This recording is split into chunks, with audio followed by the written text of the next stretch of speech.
What's good everyone, welcome back to another video. This is going to be my last video of 2024. Thank you so much for your support, thank you so much, I appreciate it so much. If you don't know me, my name is Dami Fadun and I've just finished my first term of my third year studying architecture at St. John's College, Cambridge University. This term has been my best term so far out of all the previous terms, and this is partly because I stripped back everything, all the extracurriculars this term, to sort of focus more intentionally on my education, because that's what I'm there for.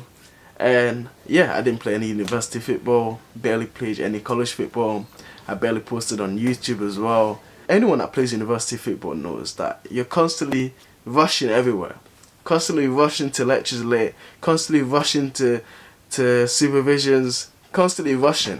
And this time, because I wasn't doing none of that, I literally did not cycle anywhere. I just walked, and I was able to even appreciate the architecture of the Cambridge more.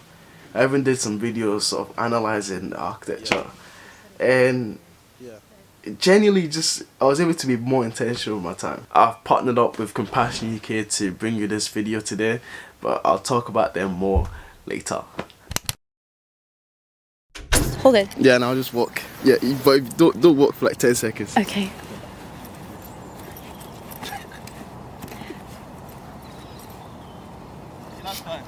Okay. No worries. Thanks. It's from a professional. Yeah, I guess that. It's like a silhouette. Really like it. Can I? Yeah. What? Just walk.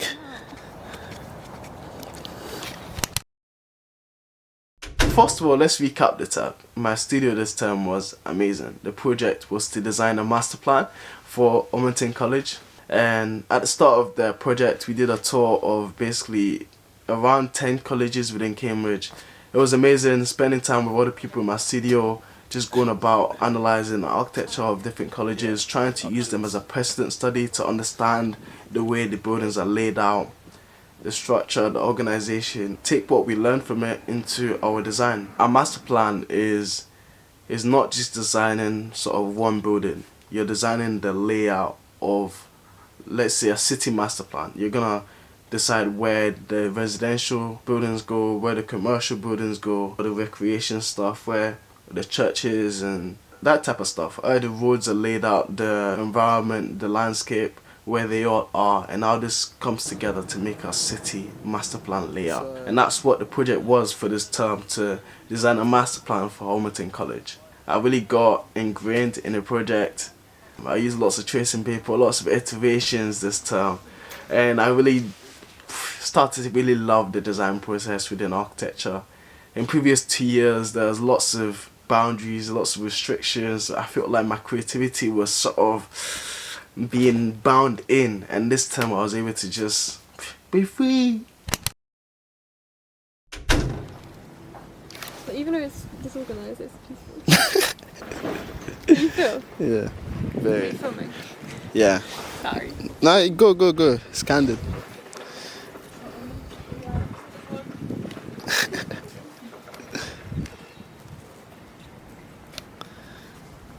And then the other thing is my board that for 1 night. Like I mentioned at the start of the term, I already decided that I wasn't going to partake in much extracurricular to focus on my studies, but I still went to the Freshers Fair for vibes, I'll be honest. And I came across this Christian-based society called Fruitful Work, and I was like, oh, that's really interesting. I checked it out, and I found out that it was Christian-based. I did not know anything about it. And this term they were focusing on generosity as a theme. They were telling me about it, and it just deeply resonated with me. And throughout the term, as the term unfolded, I started to sort of understand what generosity meant more, and why generosity matters to me as a Christian. I might argue, Phil, that your students are probably too young to find their purpose. That's okay. That's okay. If I'm honest, I don't know where I'm going to be in 2 years' time. But in every day I can be purposeful. And I think once you are purposeful in everything that you do, and when you're present and everything else, is that at some point you might find your purpose. And it might be architecture, but equally it might be politics, it might be teaching. But being purposeful and finding a kind of a calm essence that allows you to be brilliant is something that we try and touch upon here. I think I've spoken for long enough, so any questions that you might have. Growing up in church, I was always brought up to give my tithe and offering. My mum would give me 20p, 50p, £1 before I went to church in the morning to give my offering, because I didn't really understand its significance. As soon as it was offering time, it was blessing time, and he gave you money, and yeah, I didn't understand. Like, I knew he just gave you money, that's it. And it wasn't until this year, this term specifically, I started to understand what generosity truly meant and why it matters as a Christian. And that generosity is not an obligation. It's not an obligation. It's an overflow of our love for God.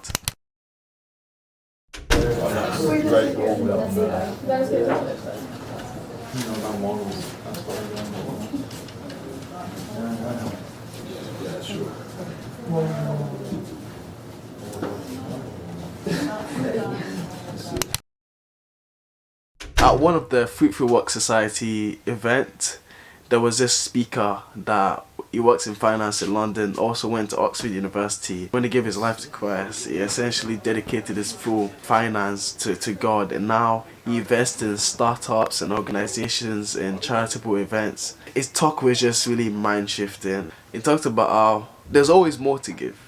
There's always more to give, not just financially, but in time, kindness and effort and love. And I felt really convicted. Really, really convicted. You know, I thought, I always give my 10%. You know, I was brought up to give 10%. I still give 10%. Every time, any 10% of any increase is given away to church, charity, anything, yeah. And I was starting to get comfortable. Like, you can never graduate from generosity. There's always more to give. There's always more to give. He also touched on tithing and touched on how he started to give tithing from his loans. And after the talk, I was really convicted, and I went up to him. Do I have to tithe my student loans? Because I thought to myself, because if it's student loans, like, it's not technically increase, because I have to pay my student loans back. So I never gave tithing on my student loans, because it doesn't make sense. That's what I thought. And then straight away, he was like, you don't have to do anything. He paused, and then he said that again, you don't have to do anything. And then he says, you get to. And that's all I needed, like, genuinely. And I got it. That moment I got it. I understand it. How are you, man? Well, check out your colours today. We're almost done. Yeah. I'll be back to ask you questions about your college, innit? We're designing like a master plan. Yeah. It's calm, man. A lot of people complain about like the lawn. There's nothing there. I like it. I like it as well. I don't know what they're yapping about stuff. But anyway, I'll catch you in a bit. That's it. Love. And this video as well is not me trying to force anyone. This is not me trying to say that as a Christian. This is not me trying to guilt trip you or anything. Far from that. Like, this is not even trying to make you feel sad for charity. No. That is, true generosity is not an obligation. It's an overflow of you knowing something. Not even something, no, of you knowing someone. And that person is Jesus. Leave to everything. I know. So what meets are you planning? What are you doing?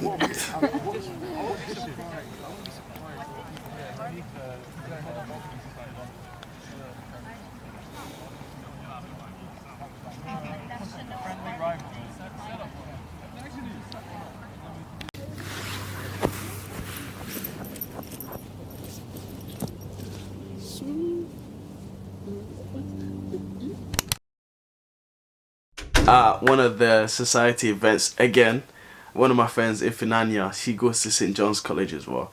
I told her that I was sort of making this YouTube video, And I kind of like every video I make from now on, I always like consult with people to sort of give me the thoughts and the POV on the situation. And yeah, this is what Ifunanya had to say about generosity. What does generosity mean to you? Generosity? Generosity is the fruit of your relationship with God. That's what it means to me. I think it's what comes out naturally out of your understanding of God's love for you. And it's inevitable. I think I've realized that it's really inevitable for you to like be generous in investing in others, in giving, whether there is resources, time, but especially money, because it's so hard to let go of money. So I'm gonna emphasize that. So it's like it becomes a natural inclinations to give away out of the solid ground that you're standing on, even that ground is Christ, and if you understand it. So that's what generosity is for me. Yeah. It's like an inevitable fruit that comes from my relationship with God. Yeah, that's good. Yeah. What advice would you give to someone that wants to be more generous? Spend time with God. Oh wow, that's good. Because you struggle with generosity, because I struggle with generosity a lot. And spend time with God. I think because when you spend time with God, you see His heart, and you see His thoughts and His mind, and you see His immense love for you. That's what I mean by it's inevitable. Like, if you really want to be more generous, if you're struggling to be more generous, it's because you don't have a clear picture of who God is to you. Yeah. Because if you do, generosity is it's an actual inevitability. Like, you cannot escape it. You're gonna be like, I want to be generous. I want to be generous today. Yeah. That would be Nice. Thank you. Thank you. Direction. They do like presentations of like, okay, like We were joking, yeah?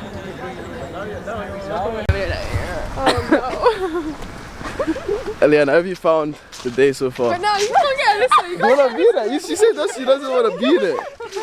Yeah, it's been a good day, to be honest. Yeah. Exciting, exploring new colleges, Why are you laughing? appreciating what's around us. Literally. Yeah. Yeah. Thank you. So yeah, how do we grow in generosity? As Ifunanya just said, you need to get to know Jesus.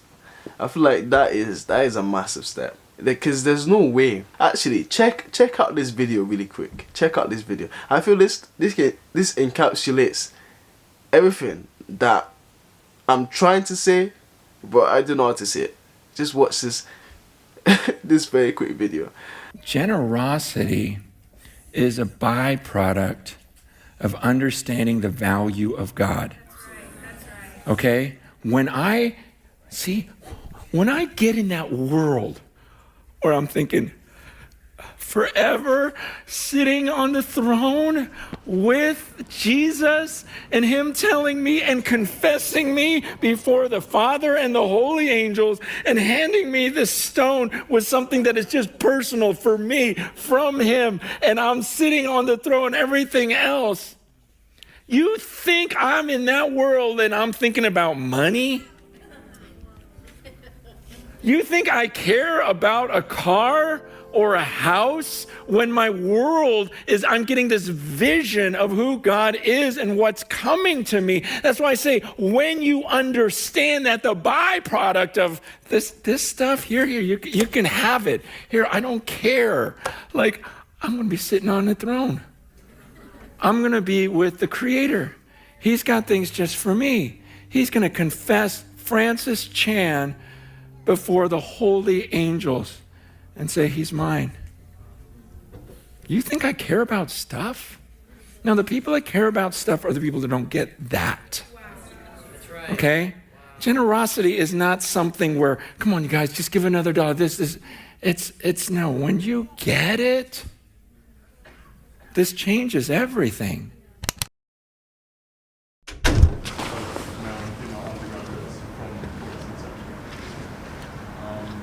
Yeah, also a quick note on this sort of street valley is the defining characteristic of Robinson. There's a shared like central space, all the circulation is exterior, allowing people to bump into each other. Yeah. So now, as you can see actually on the fourth page, is that's from Good space.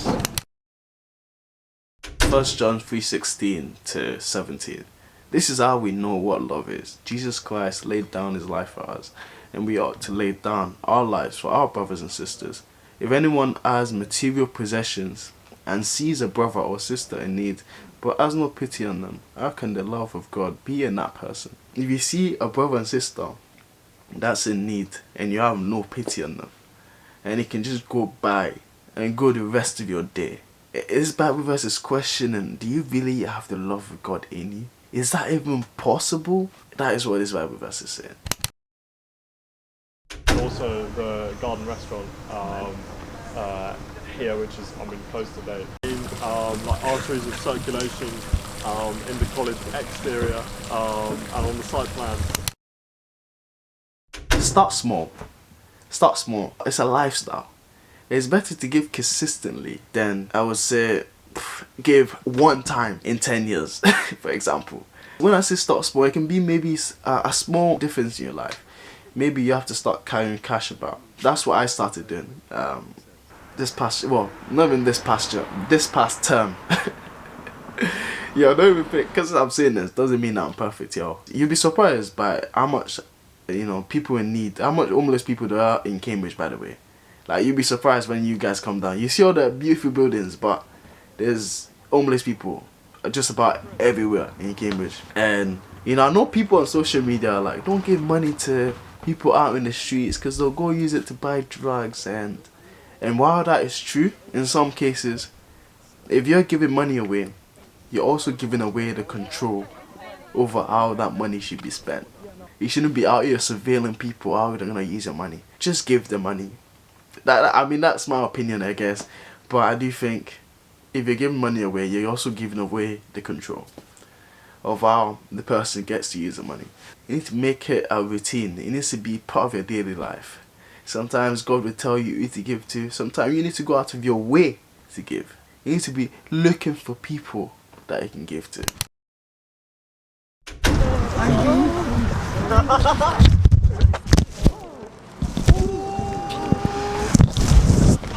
So it's so good. That could have been a disaster.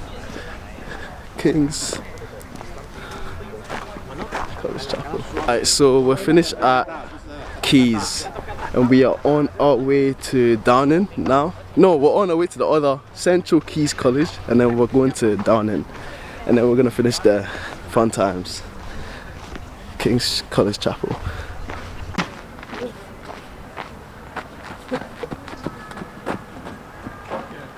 That's it. That's it? Okay. And lastly, a way you can grow in generosity is to partner with organizations. And that brings me to Compassion UK, a Christian-based charity. When I first came across Compassion UK, it's like, I've always known charities. There are lots of charities all over, everywhere. It's like when you meet someone and, they're cool and they're a good person, and then you get to know them and they tell you that they're Christian, and then you're like, yeah, my G. That's what it's like with Compassion UK. Anything that adds Christian to it, it just makes it like 100 times better. We're all part of the same family. If you watch me, you know that I use the word family a lot. And that, I just love to use that because it is sort of, I'm meaning in terms of like family of God, family of Christ. Once you're born again, once you give your life to Christ, you're a child of God. And if we're all childs of God, we are all part of the same family, if that makes sense. And that's why I use the word family a lot. But Compassion is a Christian-based charity, and the mission is all about meeting the needs of children living in poverty, offering opportunities for education, health and spiritual growth.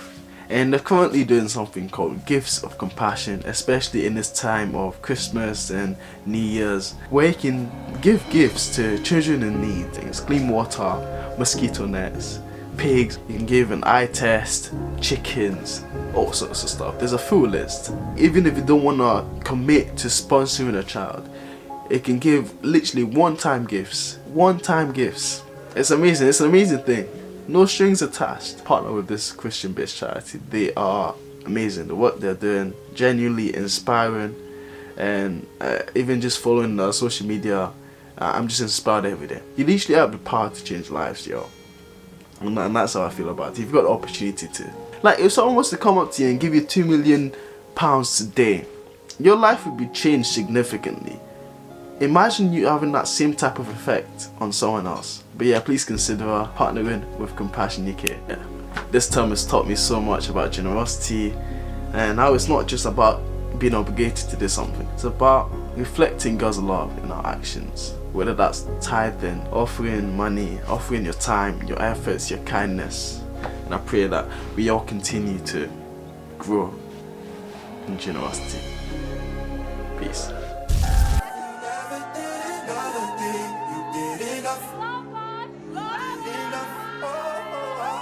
There's a larger creative act, and we know his name, and his name is Jesus. And that's it. And that's all you need to have, and you hold on to that. Remember that God dreams through you, which is a crazy thing to think. But one day he was chilling in the company of himself, and he decided that he just wants to make you. So we are first his creations, and we have to let him dream through us.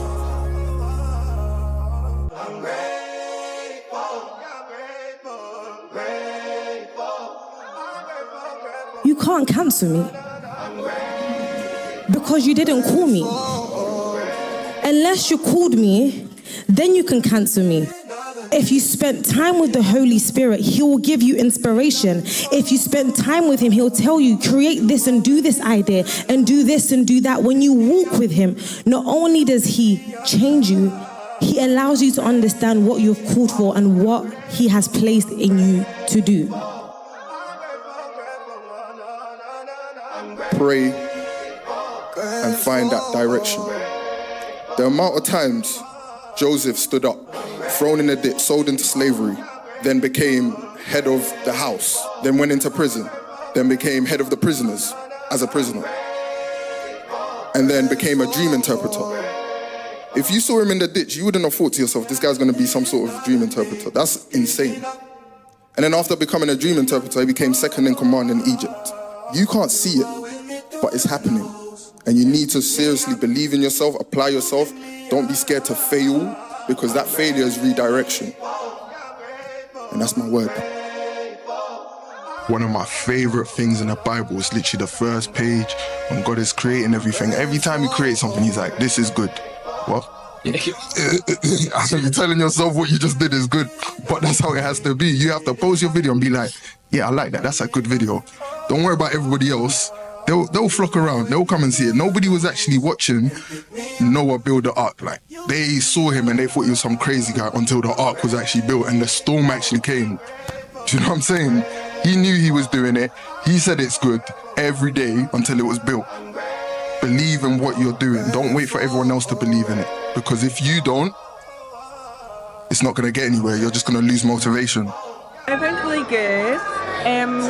I think it was really good eye-opener, just talking about failure and how anytime you fail, God is with you through that. Because the failure leads to redirection. So we just finished the Created to Create event. It was good. The Holy Spirit was walking in. The speakers were insane. Like, Maggie Mayhem was gagging everyone. So if you're not being productive, watch out. But yeah, we thank God and we're gonna keep coming back bigger and better. So yeah.